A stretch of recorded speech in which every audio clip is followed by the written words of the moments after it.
Please be advised that this serving of AIDS, the Lost Voices, may cause offense or upset, as we read newspaper articles from the 1980s and 90s that shares detail around deaths caused by suicide. Anyone affected by these articles should reach out to the Samaritans free on 116 123.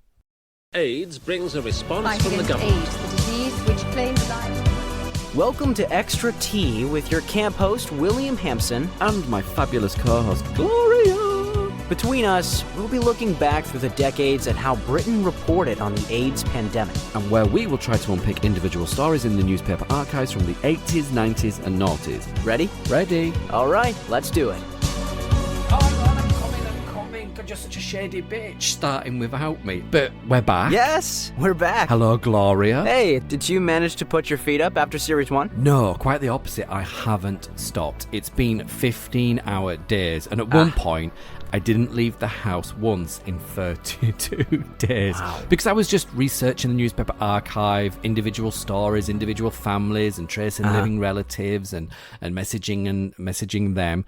So really, I could have just given you a very short answer and just said no. On that note, shall we get started? Let's do it. So, what's the first story we're looking at? Well, I think it goes without saying that when you mention the word AIDS to someone, they're more than likely going to associate it with the word death. But what if I were to tell you that there are so many stories in the newspaper archives of people who died because of AIDS and not from AIDS? Who died because of AIDS and not from AIDS? Mm-hmm. You'll have to explain, because I'm stumped. Well, the headline from this first newspaper article that we're going to be looking at on the 3rd of April 1987 will perhaps explain. Okay. Because the Daily Post newspaper published a story with the headline, AIDS fears drove Lee, 18, to suicide. 18 years old. Mhm. So young. Incredibly young. And sadly, the article reads, an 18-year-old storeman hanged himself because he feared he had AIDS. That is sad. An inquest heard yesterday. But Lee Sands had nothing worse than suspected tonsillitis, the inquest was told. Oh, this is incredibly sad. Incredibly sad. And as many may recall, there was a fear around HIV and AIDS, whether it be a fear of those who were living with it and people fearing they'd catch it. Some say that the AIDS Don't Die of Ignorance campaign, the falling tombstone, instilled such a fear that it questionably saved lives. But I think it has to be recognised just by the newspaper archives alone. It's not scientific, but from what I saw, that 1986, 1987, you do see a spike of suicides being reported in the press from people who merely feared they had AIDS. And this seems to peter out around the early to mid-1990s. Lee sadly took his own life on March 13th, 1987. Sadly, yes. And at this time, we've got the AIDS Don't Die of Ignorance campaign underway with the Falling Tombstone TV advert. And just weeks prior to him taking his own life in February 1987, we have an AIDS Awareness Week, which sees the BBC One, BBC Two, ITV and Channel 4 continuously showing streams of programmes of documentaries, information. It perhaps seems that this awareness, with good intention, also did provoke such fear in people that ultimately led them to take their own lives. Does the article say what Lee feared, which led to him taking his own life? Well, the article goes on to state, he committed suicide after his family and colleagues joked about the virus. They laughed when they heard that he had been sent for a blood test by his family doctor, who merely thought he might be suffering from glandular fever. The test proved negative and disclosed Lee was suffering from a bacterial infection thought to be tonsillitis. However, a day later he was found hanged from a ceiling beam at Maynard's Antique in Milton, Portsmouth, where he had worked for about a year. His employer's wife and his father both admitted joking about AIDS. In a statement to the Portsmouth inquest, Mr. Martin Sands said, quote, my son told me he had to go for a blood test and I joked with him about the AIDS virus. He laughed, but I think he may have been seriously worried about it. For the article to select this specific quote from the statement, I hope that Mr. Sands didn't feel in any way responsible for his son taking his own life. I hope so too, but I personally think that it's clear, given the stigma, the ignorance and the rhetoric of 1987, both known then and retrospectively looking back at documented accounts, that society as a whole, whether it be national or global, along with the press and media, surely contributed to Lee's thought process in regards to HIV and AIDS that eventually, sadly, sees him take his own life. Yeah, good point. And the article concludes, Lee of Alva Road, Fratton, Portsmouth, was known to have had several girlfriends. Coroner, Mr. John Glanville, recording a verdict of suicide, said, quote, "This is a very sad case. For some unknown reason, the young man thought that because he had been sent for a blood test, he had AIDS. He did not lead the style of life that would have given him any reason to fear he had the disease." An incredibly sad story. I can't see how Lee's parents and siblings could ever come to terms with such a loss. It seems incredibly sad from this article that it just seems to be a few off-the-cuff jokey comments fed into the fears and the stigma around HIV and AIDS. And I think you have to look back and say to yourself, well, actually, where did this all come from? And I can't help but say, and I've said it before, that, 1987, the major source of information and the stigma and rhetoric around HIV/AIDS seems to come from the national newspapers, comes from the press. The newspapers just seem to have free rein to say what they want, sensationalising stories, as many as we covered back in Series 1. Yeah. And on the anniversary of Lee's passing, on the 13th of March 2009, there was a notice placed in the Portsmouth News which reads, "Sans, Lee, remembering our lovely son and brother, taken so tragically 22 years ago, time will never heal the pain that we still and always feel. Loved and missed so very, very much. Mum, Mike, Nigel, Natasha, and all the family," followed by 4 kisses. "My lovely Lee." And sadly, another young man by the name of Stephen Roberts also ended his life fearing he had an AIDS diagnosis. Yes.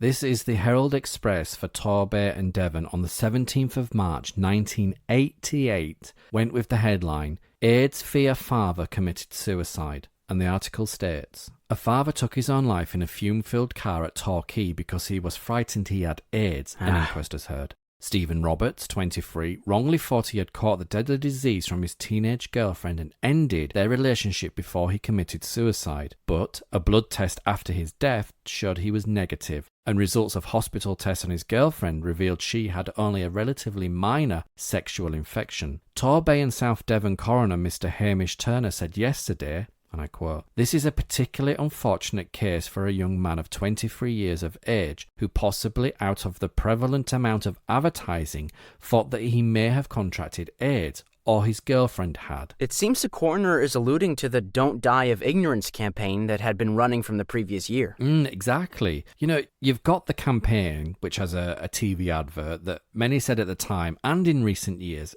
scared the wits out of them, to put it politely. But there's an irony here that a campaign that was intended to save lives seems only to be contributing to the fear around HIV/AIDS and thus resulting in the loss of life, as we're seeing through these articles, of which this article goes on to state. But the young girl whom Mr. Roberts of Alpine Road, Torquay had planned to live with when she turned 18 had a comparatively minor sexual disease, added Mr. Turner. Mr. Roberts had been going through a divorce with his wife of 5 years, and his 2 children had been taken into care. His mum, Mrs. Emily Roberts of Victoria Park Road, Pegton, told the inquest. His wife had left him for someone else and had not looked after the youngsters properly. But last November he met a 17-year-old and they were very happy together, said Mrs. Roberts. They planned to set up home when she became 18. But his happiness was to last just a few months. On January the 15th, he finished the relationship and told his mother his girlfriend might be suffering from AIDS. Mrs. Roberts said she thought that couldn't be the case, but he thought it was, and left at about 10 p.m, she said. It was the next day he was found in the fume-filled car. Oh, no. Mrs. Marlene Lowe, a part-time machinist of Cross Park, Collerton Road, Shiphay, was walking her dog near the Drum Inn at Cockington when she heard a car engine running. She saw the blue Mini had a pipe attached to the exhaust, so pulled it off and opened the driver's door. She could smell exhaust fumes inside and switched off the engine before running to the Drum Inn to dial 999. Drum Inn manager Mr. Vincent Horsley and a friend went to the scene in Bewley Lane and lifted the man out of the car. They tried to revive him until the ambulance arrived, but it was no good. Mr. Roberts' father, William, was later called to the hospital to formally identify his son's body. PC Joe Satterthwaite said doctors found the cause of death was carbon monoxide poisoning, of which there was a high level of 93% in Mr. Roberts' blood. A test for the HIV virus proved negative. Mr. Roberts had mentioned to his doctor about his fears of AIDS, but there should have been no fear at all, said PC Satterthwaite. Mr. Turner said it was extremely difficult to catch AIDS unless someone was extremely promiscuous or in a high-risk group, and Mr. Roberts was in no such danger. He recorded a verdict that Mr. Roberts had taken his own life, adding it was probably due to misapprehension. This was followed by an obituary placed in the Torbay and Devon Express on January 21st, 1988, which read, Stephen Roberts, aged 23, tragically passed away on Saturday, January 16th. Loving son of Bill and Emily, much loved brother of Billy, Dawn, and Marie. Sadly missed. Oh, do you know, just incredibly sad. When life is difficult, the Samaritans are available day or night, 365 days a year. You can call them free on 116-123. Alternatively, you can email them at jo@samaritans.org or visit www.samaritans.org to find your nearest branch. And this next story was reported in the Wolverhampton Express on the 13th of August 1986 with the headline, Teacher's Tragic, I've Got AIDS Warning. Headline aside, what is incredibly striking is under the front page headline is a photograph of two men in hazmat suits loading a wooden coffin into the back of a vehicle. It's one thing to publish this kind of photo inside the newspaper, but to put it on the front page. It's very sensationalist, isn't it? Even for people that are not reading the newspaper, that are just going to see the newspaper on the newspaper stand at the news agents or at the train station, are going to be hit with this image. It's very undignified. I agree. And the article states, a Walsall teacher found slumped over his bath with slashed wrists left a note warning that he had AIDS, an inquest heard this afternoon. The note was pinned to a door at the home of Mr. John Hutchinson, reading, Don't revive AIDS. Coroner Mr. Aidan Cotter is now considering whether to risk ordering a post-mortem on Mr. Hutchinson. This is very sad to hear.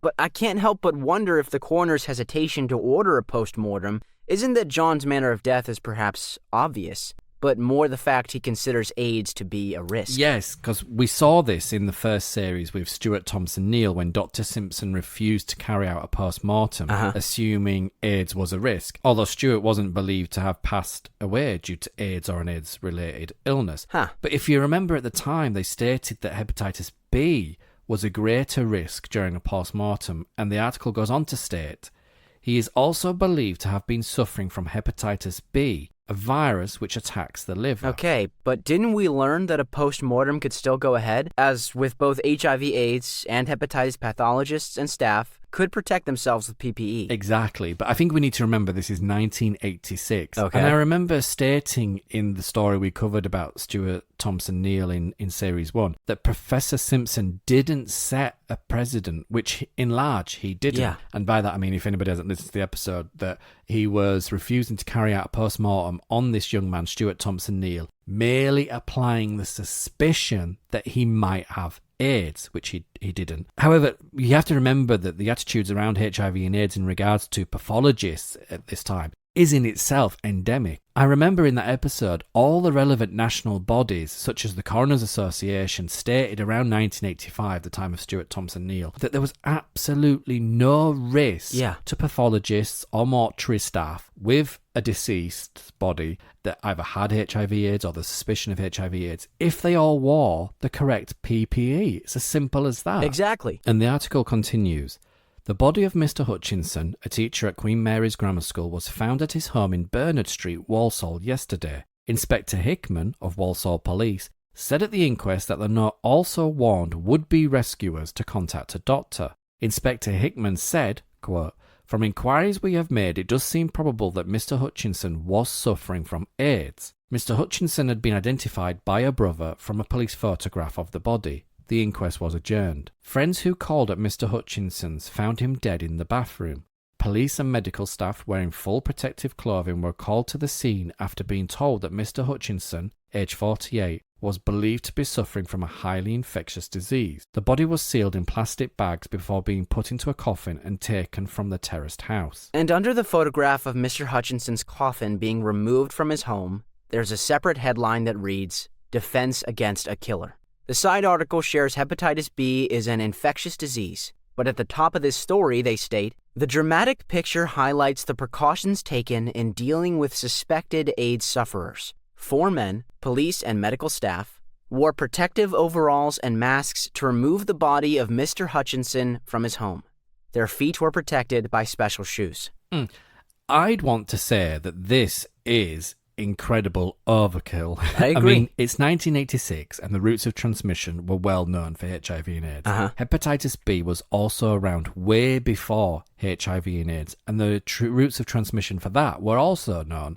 I think given the manner in which Mr. Hutchinson was found, with open wounds and no doubt blood present, that I think they are right to protect themselves, but I can't help but feel once the body is, as they described, placed in a bag and then placed in the coffin, the element of danger, if any, is incredibly low. I mean, there is probably more danger in the photograph given the message it sends out to an already panicked and hysterical and ignorant public. And this part of the article you're talking about continues. Hepatitis B, from which Mr. Hutchinson was also believed to be suffering, is a severe feverish disease which attacks the liver and kills about 150 people every year in Britain. Hospital doctors, nurses and dentists are particularly at risk. Only 2 months ago, scientists at Birmingham University launched a nationwide study to assess disease risks, including hepatitis, faced by pathologists and mortuary staff. Hepatitis B is transmitted by contaminated blood transfusions or by the use of contaminated syringes or needles, particularly by drug addicts and tattooists. Infected people may carry the virus in their blood for many years so that they become carriers. What is refreshing is John's neighbors share their sadness on learning of his passing and his HIV status. Yes, across various articles, but in this one particularly, it states, shocked neighbours said today that they had no idea Mr. Hutchinson had been seriously ill. Quote, he was like a son to me and always helping me out, said Mrs. Ada Williams, who lives next door. Queen Mary's headmaster, Mr. Keith Howard, said news of Mr. Hutchinson's death had come as a great shock. Quote, he was a very able and dedicated man. The school was his whole life. He did an enormous amount of work for the Parents Association, the School Fete Committee and many other school groups. Now, John's death was determined to have occurred the day before this article, with his date of death being the 12th of August 1986. The day that he was found. And the day after this article, John's death makes the national newspapers. That's right, the tabloids are never one to miss a story, but on the 14th of August 1986, the Daily Mirror reported much of the previous article that we've just read, along with, quote, Mr. Hutchinson, a grammar school French master, was probably also suffering from deadly hepatitis B, which is 100 times more infectious than AIDS. You're not praising them, are you? No.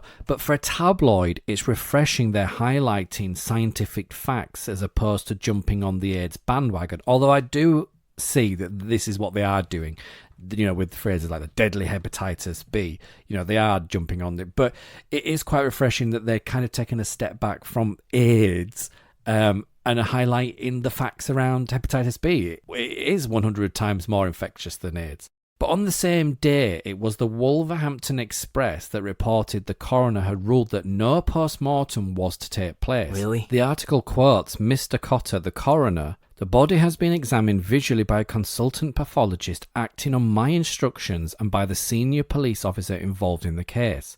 Both the family and the police have told me that they do not require a post-mortem. I personally am satisfied that the value of any further information which could be obtained from a post-mortem does not justify the risks of infection which could be involved. The coroner is really saying there are no questions as to the cause of death. Exactly.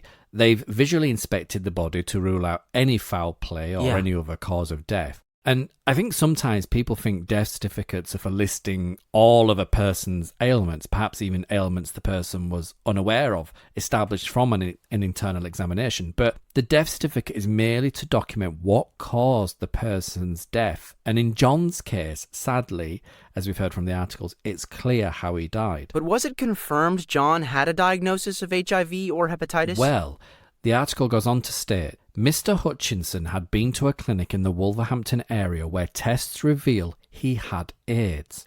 At the inquest opening yesterday, the coroner heard of the discovery of the body and the warning notes. Okay. Today, Mr. Hutchinson's neighbours in Bernard Street were shocked at the news. Mrs. Janet Reynolds said, "No one is unduly worried or panicking. He was a man who kept himself to himself, but he was well liked and always gave money when collections went around.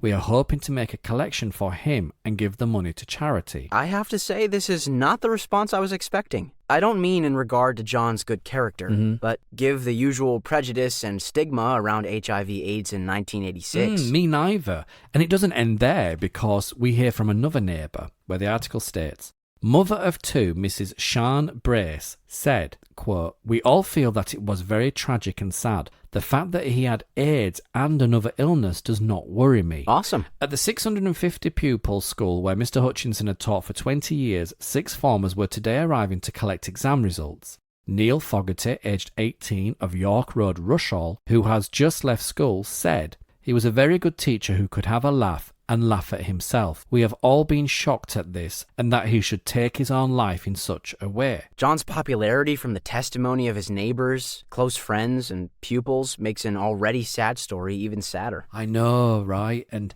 you've got the neighbours that are saying nice things because he's a nice guy, clearly. Yeah, I thought Some that. say that he keeps himself to himself. Others said that he gives to charity when collections come round. He's got his elderly neighbour next door saying that he runs errands for her. Yeah. You've got school pupils that are saying nice things, which is quite unusual, really, actually, because I think we've all got many teachers that we didn't like at school, but we've probably all got that one teacher that we really liked and admired. Yeah. And John seems to be that teacher.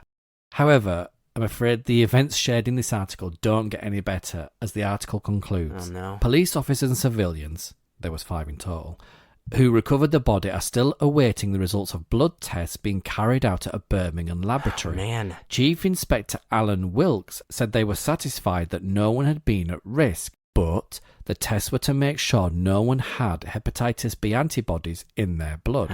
Health experts are deciding today how to set about the task of decontaminating the house where Mr. Hutchinson died. This irrational fear of infection sounds very similar to the Paul Soames episode in Series 1. Oh, do you know, it's just exhausting, but you're right, because here we have 5 personnel who have overalls, rubber boots, gloves, masks, and visors, as we quite clearly see in the press photos and the descriptions that are given in the articles. Feel they also have to take the extra measure of taking a blood test, which seems to be an incredible overreaction, given the routes of transmission for both hepatitis B and HIV/AIDS.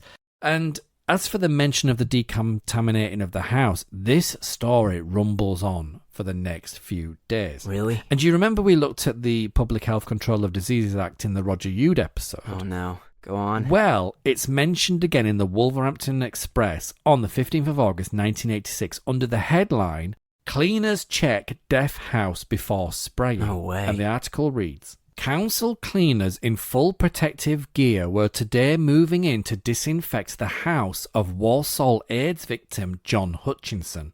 Under the Public Health Control of Disease Act, a notice had to be posted on the front door of the Bernard Street house yesterday, giving 24 hours notice of the operation." I understand there's a procedure, but this all sounds OTT to me. Oh, do you know, it's just exhausting, but I'm inclined to agree with you. You'd expect that they'd want to go in on the lowdown to avoid any public hysteria. Yeah. I don't get the impression that they're trying to, humiliate or desecrate John's memory in any way whatsoever. I think they're being very procedural about it, perhaps for the local street and the local community, to let people know that, look, this has happened. It's been widely reported quite graphically in the press. We are going in and we're going to ensure that the operation of cleaning up the house does get done. And I suppose it really kind of quashes any of those rumours or local legends that I remember as a kid on my street.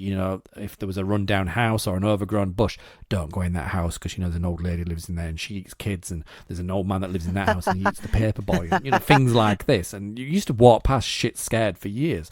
And I suppose this really shuts down any new tenants that go into the house, or any buyers that buy the house that, oh, that's the AIDS house, and, talking about the cleanup situation and stuff. I suppose it kind of stops any of that from manifesting. So the notice goes up on the front door. The next day, the 16th of August 1986, the Wolverhampton Express states, disinfectant was sprayed around the terrace building to kill off traces of the killer virus hepatitis B, from which Mr. Hutchinson was also believed to be suffering. Mr. Hutchinson, a 48-year-old French master from Queen Mary's Grammar School, was found dead with his wrist slashed at the house on Tuesday. He had left a note warning that he had AIDS. Wolverhampton Council backed up Walsall officials by lending specialist equipment for the clean-up job. Councillor Malcolm Barton, chairman of Walsall's Environmental Health Committee, said, quote, the staff who went into the house did so on a voluntary basis, and I am satisfied everything has been done correctly. The house is to remain sealed for a few days while a decision is taken on the removal of any contents. For the benefit of the listeners, I'm rolling my eyes. 6 days after John's passing, he is cremated in a small, intimate ceremony, and the Wolverhampton Express reports the story the day after on the 19th of August 1986, and the headline reads, AIDS victim is cremated at private service. And the article reads, a single cross of flowers lay on the coffin of Walsall AIDS victim Mr. John Hutchinson, a 48-year-old teacher, as it was carried into the chapel at Streatley Crematorium for his funeral. A group of about 18 relatives and close friends attended the ceremony yesterday. The private service had been requested by the French teacher's family, and the cross of white chrysanthemums, carnations and red roses was the only floral tribute. It bore a card with the message, quote, always remembered from all the family. Mourners filed into the crematorium chapel as the hearse carrying Mr. Hutchinson arrived for the cremation. 4 members of the funeral director's staff placed the flowers on the coffin and then carried it into the chapel. The service was over in less than 15 minutes. Mr. Hutchinson, who taught at Queen Mary's Grammar School, Walsall, for 20 years, was found dead at his home in Bernard Street, Walsall, last week. His wrists were slashed and he had left a note warning that he had AIDS. A full inquest is due to be held within the next few weeks. And the inquest opened on September 29th, 1986. That's right, and it's the Wolverhampton Express on the day of the inquest, the 29th of September, that reports the testimony given by John's friend who arrives at the house on the day John is discovered. And under the headline, Friend Says AIDS Man Preoccupied, the article states, Walsall AIDS victim John Hutchinson had seemed very withdrawn and preoccupied before his death. An old friend of Mr. Hutchinson's told an inquest this afternoon. Mr. Keith Vaughan of Churchill, Wednesbury, told how he last saw his friend 4 days before Mr. Hutchinson's body was found, slumped over a bath with slashed wrists. They arranged to meet on August the 12th, but when Mr. Vaughan went round to Mr. Hutchinson's house in Bernard Street, Walsall, he could get no reply. Mr. Vaughan said he had known Mr. Hutchinson, a 48-year-old French teacher at Queen Mary's Grammar School for 20 years, and that he had not seemed himself when he last saw him. Quote, he seemed very withdrawn and very preoccupied and seemed not at all well, added Mr. Vaughan. Mr. Vaughan said he had tried to call Mr. Hutchinson after they had arranged to meet, but the telephone had been engaged or there was no reply. When he arrived at the house on August the 12th, Mr. Vaughan heard water splashing inside. He telephoned his neighbour in Wednesbury, Mr. Donald Griffiths, who came over and they both let themselves into the house with a neighbour's key. Mr. Griffiths said they saw water cascading from the living room ceiling and decided to call the police without looking any further. PC David Cross, the first police officer on scene, said he went into the house and after seeing the water went upstairs, where he saw a sign saying, Danger, AIDS virus, do not revive. PC Cross said he saw Mr. Hutchinson's body on the floor of the bathroom. The inquest continues. John's friend Keith says John seemed very withdrawn, very preoccupied 4 days prior to him finding John's body. Does the inquest learn why John was perhaps feeling this way? I think the testimony from John's GP perhaps answers this question when the inquest is reported in the Wolverhampton Express on the 30th of September 1986. And the article states, Dr. Austin Moore of Lisways Street, Walsall, the dead man's GP, said Mr. Hutchinson had strongly suspected he had AIDS, but it was not confirmed until the day of his death. So John wasn't aware he was HIV/AIDS positive until they tested him after his death? Not quite, because it was confirmed at the inquest, and I quote, Dr. Taha Wanas, a consultant at the Royal Hospital, Wolverhampton, who had carried out tests on Mr. Hutchinson and was due to see him on the day of his death to confirm AIDS. So John's suspicions were correct despite not learning of his recent test results? Yes. And, it's not uncommon. Many stories that I've seen and heard, and I know in this episode we're going to be hearing from somebody directly that says they didn't need to be told the results that they were HIV/AIDS positive. They already knew. And I think perhaps this is the case here with John. He's gone for the test to confirm something that perhaps he already knew. That is sad. But the coroner, Mr. Aidan Cotter, was very vocal in this case, even calling it, quote, immoral that people living with HIV/AIDS had a right of confidentiality between patient and doctor when it came to an AIDS diagnosis. He argues at length in the 30th of September 1986 article that emergency services and pathologists should be able to access a patient's status to protect themselves. That's awful. And the coroner, Aidan Cotter, alludes to John's death when raising his concerns or issues around doctor and patient confidentiality when it comes to a HIV/AIDS diagnosis to Thames Television. So let's take a listen. Recently, a Midlands coroner had to deal with a practical crisis involving an AIDS patient. A local man who believed he got AIDS killed himself. He killed himself in a way which left a great deal of blood lying around. When the police and the medical attendants and my officer attended the scene, they could easily have come into contact with the blood. And I believe, from doctors that I've spoken to, that you can catch AIDS through the blood of an infected victim if you have an open wound. And what the medical people call an open wound need be no more than a slight graze or a pulled quick on your finger.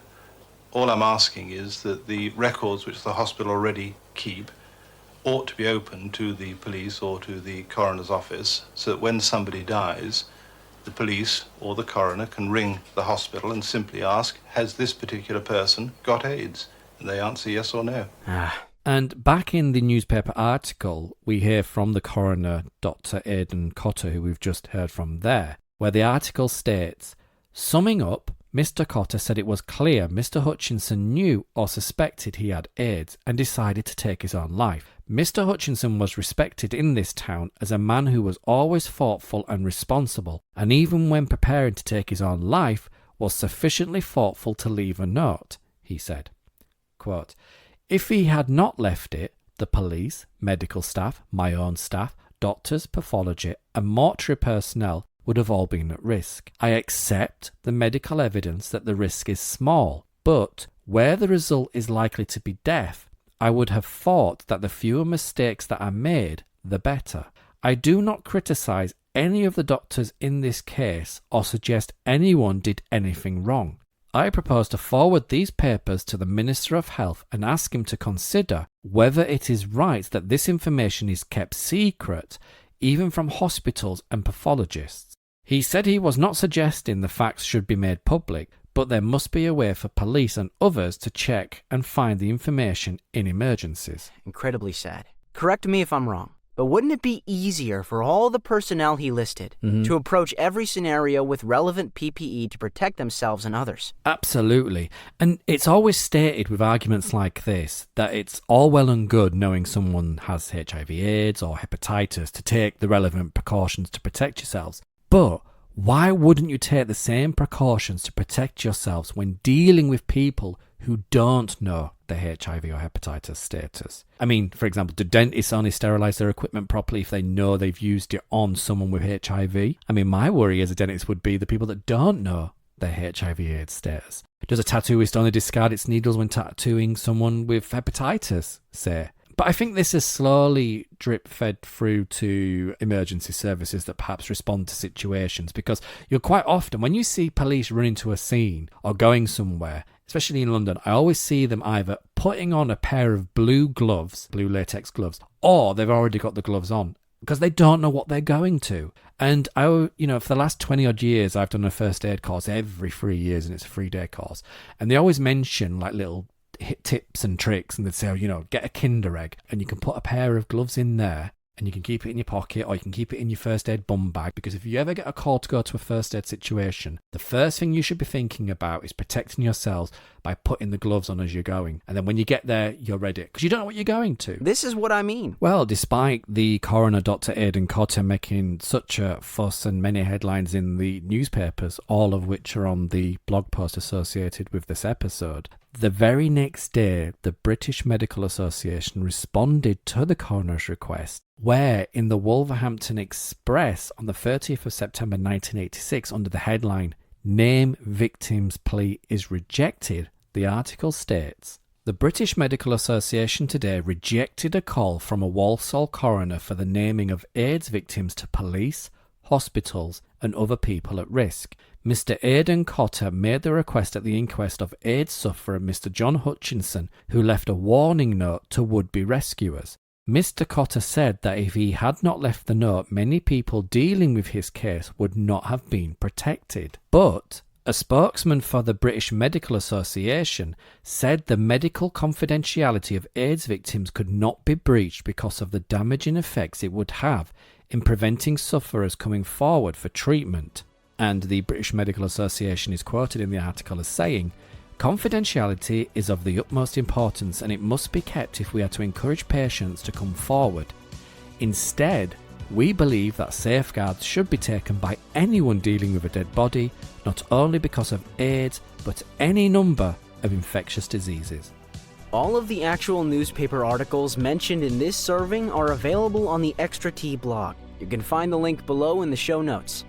If you've enjoyed listening to AIDS, The Lost Voices, then don't be a shady bitch and show us some love with A big fat like, a comment, a share, as in the link, not as in, do you believe in life after love? Oh. and for fuck's sake, don't forget to Subscribe and follow.